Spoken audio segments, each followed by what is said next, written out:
आइए आज मैं आप लोगों को जो है परिमेय संख्या कैसे सिद्ध करेंगे कि अपरिमेय संख्याएं हैं। आइए इसका दूसरा सवाल करते हैं। बने रहिए वीडियो में। आप मेरी बात का अनुपालन कीजिए। मेरे पढ़ाए हुए विद्यार्थियों के 100 में से 100 नंबर आए हैं। आप निश्चित आपके भी आएंगे। बस सिर्फ आप मेरी बात को ध्यान से सुनिए और उसका अनुपालन कीजिए।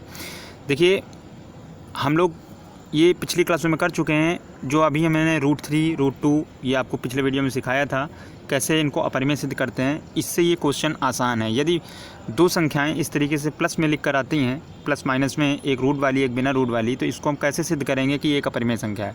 बिल्कुल आसान है, स्टेप बाय स्टेप। सवाल आप इस तरीके से सॉल्व कीजिए बोर्ड एग्ज़ाम के लिए कि सवाल आपका एकदम ऐसे लगे जैसे बात कर रहा है कोई, उसको अनजाना आदमी भी पढ़े तो उसको समझ में आनी चाहिए। ठीक है, तब आपको पूरे मार्क्स मिलते हैं। बच्चे सिर्फ सॉल्व करते हैं कैलकुलेशन, ना कि एक भाषा उसमें सामने वाले को समझाने का। आपको बोर्ड एग्ज़ाम में इस तरीके से लिखना है कि आप जैसे किसी को समझा रहे हैं। ठीक है, आइए हम लोग शुरू करते हैं। देखिए कितना आसान है। पहली स्टेप होगी आपकी कि जो भी आपको नंबर दिया गया है हम मान लेंगे थोड़ी देर के लिए कि वो एक परिमेय संख्या है। ठीक है, पहली स्टेप उसमें भी यही थी। तो अब परिमेय संख्या तो आप ए बी के रूप में मानिए, पी क्यू के रूप में मानिए, वो आपकी इच्छा है। ठीक है, आर एस मानिए, तो यहाँ पर सिंपल आपकी बुकों में A/B के रूप में ले लिया जाता है। ठीक, अब ये अगर परिमेय संख्या है तो इसे A और B के रूप में लिखा जा सकता है। फिर क्या किया हम लोगों ने, अब जब 5 - √3 को हमने A/B के इक्वल कर दिया तो उसको पक्षांतर करके नंबर रूट वाले नंबर एक तरफ कर दिए, तो क्या बन जाएगा आपके पास 5 - A/B इक्वल √3, जैसा कि ये लिखा हुआ है। ठीक है, ये स्टेप आपकी लिखी हुई है। थर्ड स्टेप ट्रांसपोज कर लिया।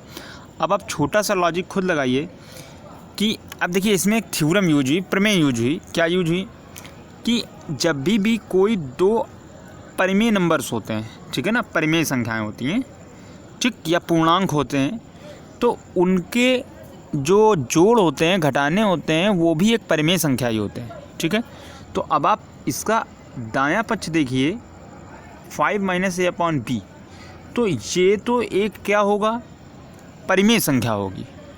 और जबकि √3 हम लोग प्रूव कर चुके हैं कि ये एक अपरिमेय संख्या होती, तो क्या ये दोनों कभी एक दूसरे के समान हो सकते हैं? ये हमारे जो विचार हैं, हम लोगों ने जो माना है उसके जस्ट विरुद्ध है। तो इससे सिद्ध होता है कि जो हमने कल्पना की है कि A/B के रूप में हम लोग 5 - √3 को लिख सकते हैं, वो बिल्कुल असत्य है। बस इस प्रकार सिद्ध करना होता है। बड़ा आसान है ये। ठीक है, मुझे आशा है कि आप लोग इस सवाल को समझे होंगे। आइए हम लोग अब एक्सरसाइज की बात करते हैं। एक्सरसाइज में बिल्कुल आपको उसी तरीके से क्वेश्चन करने हैं जैसे मैंने दोनों एग्जाम्पल आपको कराए। जैसे देखिए, ये आपका एक्सरसाइज बहुत ही छोटी एक्सरसाइज है, 1.3, बिल्कुल सिंपल। आपको इसी तरीके से करने हैं क्वेश्चन। देखिए, आप सेकेंड नंबर मैं कर देता हूँ, ठीक है, या मैं आपको पहले फर्स्ट कर देता हूँ, फिर मैं सेकेंड भी कर दूँगा। देखिए फर्स्ट नंबर में बिल्कुल इजी है। सबसे पहली स्टेप होगी √5 को हम लोग A/B मान लेंगे। ठीक, फिर हम लोग B√5 = A कर देंगे। दोनों साइड स्क्वायर कर देंगे तो B² हो जाएगा, इंटू 5 हो जाएगा और A² हो जाएगा। अब A² 5 से डिविजिबल है, तो यानी A भी 5 से डिविजिबल होगा। ठीक है ना, A भी जो है A भी 5 से विभाजित होगा। अब जब ये विभाजित होगा तो फिर हम यानी A को 5C के रूप में लिख सकते हैं। ठीक है, तो इस वैल्यू को उठा के आपको इसी लाइन में रखनी होती है। तो B² × 5 = 5C का होल स्क्वायर। तो ये बन जाएगा आपका B² × 5 = 25C²। एक 5 कट जाएगा तो B² = आ जाएगा आपके पास 5C²। तो यहाँ से भी आपका B² 5 से विभाजित है, यानी B भी 5 से विभाजित होगा। तो एक जो आपका 5 है वो दोनों का गुणनखंड निकल आया। 5 जो है वो A में भी भाग जा रहा है 5 से, और B में भी 5 से भाग जा रहा है।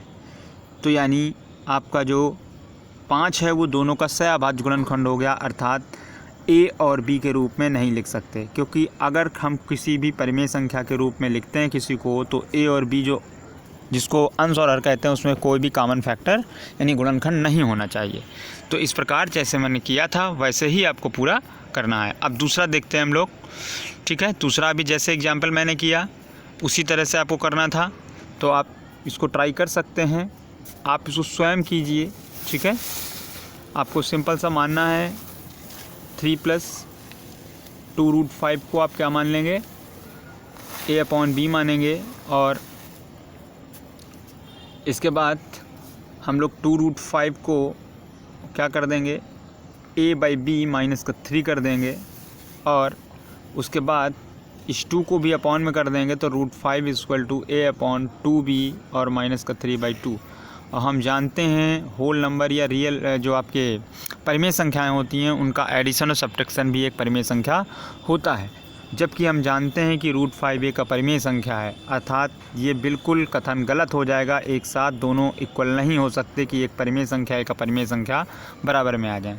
तो इससे सिद्ध होता है कि हमारा जो 5 + 2√5 था वो एक अपरिमेय संख्या है। बस आपको इतना ही करना है, इसके अलावा और आपको कुछ भी नहीं करना है, ठीक है। इसे अभ्यास कीजिए, अच्छे से लिखिए, एग्जाम्पल को समझिए, मेरे पिछले वीडियो को भी देखिए। इस वीडियो में इतना ही रखते हैं।